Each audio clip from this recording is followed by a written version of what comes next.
Dereta, dereta, dereta. Stoppa, stoppa, stoppa. Ok, ok. Hopp, hopp, hopp, hopp, hopp, hopp. Non è muva. Ah, l'asparagus. Hey guys, what's up? It's Stephanie. I have another video for you guys this week. And today I'm going to do more of a vlog. I'll be interviewing my classmate Chelsea. She attends the same program I do at UTRGV in Texas. So our PA program has about 80 students, and within those 80 students they divided us into 8 groups of 10 to 12 students per group. And these groups are the ones that we are going to be in for group activities during our classes and also for our anatomy class. So she is in my group. So I'm going to interview her. I'm just going to ask her a few questions about how she got into PA school, so her journey to PA school. I usually talk about my perspective. I think it's really important to also get another student's perspective of how they got into PA school. That way you can hear about their experience. So I'm just going to ask her a few questions. She was very graceful to allow me to interview her so she could share her experience with you guys. So I'm very, very grateful and happy for that. And just something real quick, the reason why I asked to interview her is that she's a very positive individual in our class. She's always individuals asking those questions that nobody wants to ask. And then on top of that, she also we had a 2-week course for Academy of Success, which is a course that kind of prepares you to get into PA school. And we had exams almost every day over classes, anatomy, epidemiology, pharmacology, etc. And she actually scored the highest out of all the 80 students. So, props to Chelsea, and she got a free diagnostic kit that is worth about $1,000. So she's a great student. Yeah, she's awesome. That was nuts. All right, Chelsea. So just a few questions. The first one's going to be, where are you from?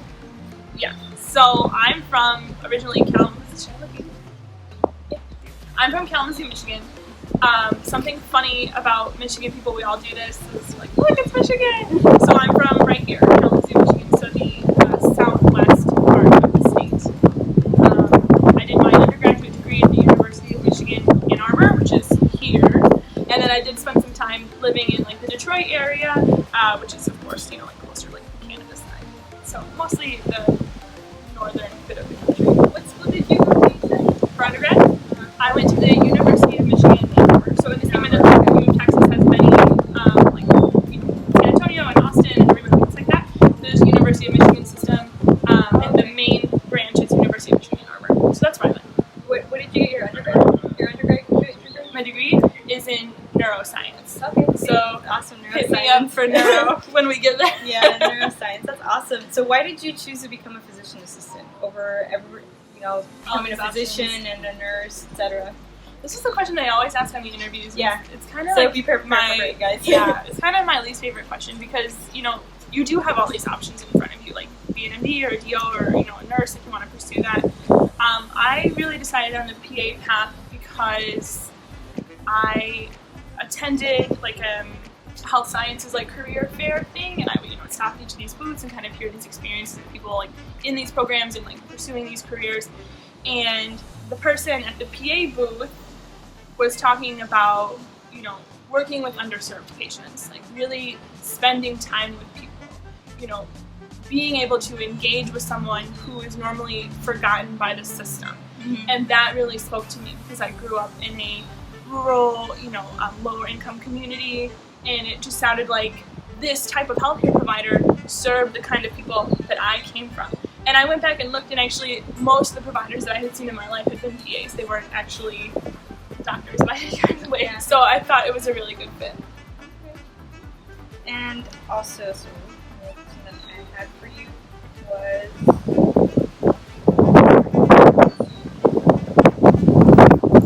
why did you choose to attend UTRGV over other schools? So my mentor really encouraged me to apply far and wide in terms of, all over the country where I wanted to try to get in, to kind of find something in particular about each school that I liked. And so when I was researching UTRGV, one of the things that they really emphasize is you're serving underserved patients here, and you're serving Spanish speakers.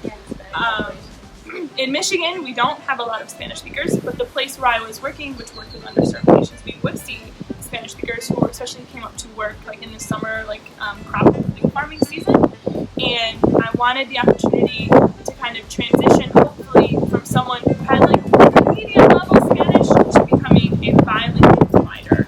And so I knew that somewhere in the Southwest with a lot of Spanish speakers would be a really great opportunity to kind of make that immersion and like get that practice to transition. Yeah, she actually speaks Spanish very well, so I think her being here in Texas and UTRGV, I think she'll become really fluent in Spanish. So I think that's really good for any individual who wants to become bilingual. I think it's a great program to attend because they really stress that of being able to be bilingual and be able to communicate with your patients, specifically here down in the valley. All right, so what is your patient care and healthcare experience in? My patient care and healthcare experience is working as a medical assistant. I worked for Planned Parenthood, Planned Parenthood of Michigan. I really loved working there. Like I said, we saw people that weren't seen by anybody else. We saw people with problems that weren't addressed by anybody else. You know, we would see patients of all kinds of backgrounds, Spanish-speaking, you know, French-speaking patients that were refugees. There's a really big refugee population in Grand Rapids, Michigan, from African countries, from war-torn countries. And Planned Parenthood really encourages people to engage with their patients, you know, connect with people, because the patient that you see probably isn't going to see anybody else all year. To really try to expand, you know, what you can do for them. And I learned a lot of skills there. I learned, you know, blood pressure, blood draw, basic history taking skills, vital signs, and then because the location that I worked also offered some different kinds of services. Yeah. Yeah. I learned a lot more about that too, and kind of the stigma associated with it and people's feelings, and there were definitely some interesting interactions with patients and people outside of the health center, which is why I'm always really hesitant to tell people where I used to work, because you get all kinds of catalyzing reactions when you say that kind of thing, and I hope this doesn't cause you a lot of problems. No, that's awesome. And let's see. Did you get accepted into the first time you applied, second time? I got accepted the second time I applied. No. Girl, this was my third time. Yeah. And it was so frustrating and disheartening because every time I would apply, I was like, I cannot possibly be a better applicant. Yeah. And then I would get feedback like, you need to improve in this, you need to work on that, you know, that kind of thing. It's like, okay. So, you know, third time is the charm. It happens for a lot of people that you don't get it on your first try. It's totally normal to be discouraged. I was really discouraged, but I was so unwilling to throw in the towel, to like let it go. And I think that's actually something that resonates with a lot of PAs, is like that tenacity to, you know, do the most for your patient, to do the most for your program, and therefore to do the most you can to get into a program. So that's why it's really important to, you don't get in the first time, just keep applying. If you got in the third time, I got in my second time. So, you know, I'm just kidding. You know, so don't get discouraged, just keep applying, because once you get accepted into PA school, it won't matter how many times you apply to PA school. Yeah. It'll matter that you completed the program and you're a physician assistant. So, my mom has a saying where if you keep doing what you always did, you're going to keep getting what you always got. So, you know, if you're not getting in, take that feedback and do something different. You know, try to find a way to change it. I mean, it doesn't have to be a huge change, but find a way to improve in some kind of a way. Because if you apply, you know, over and over again with all the same numbers, with all the same courses, you know, with all the same letters of recs, with the same essay, you're probably going to get the same response that you got before.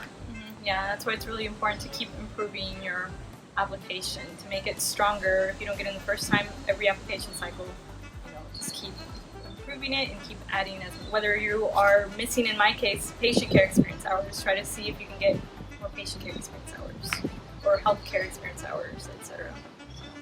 Take that feedback, as much as you don't want to hear it, as to why you didn't get in, as an opportunity to unlock the door next time.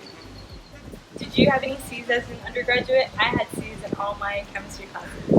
Yeah, I had some C's.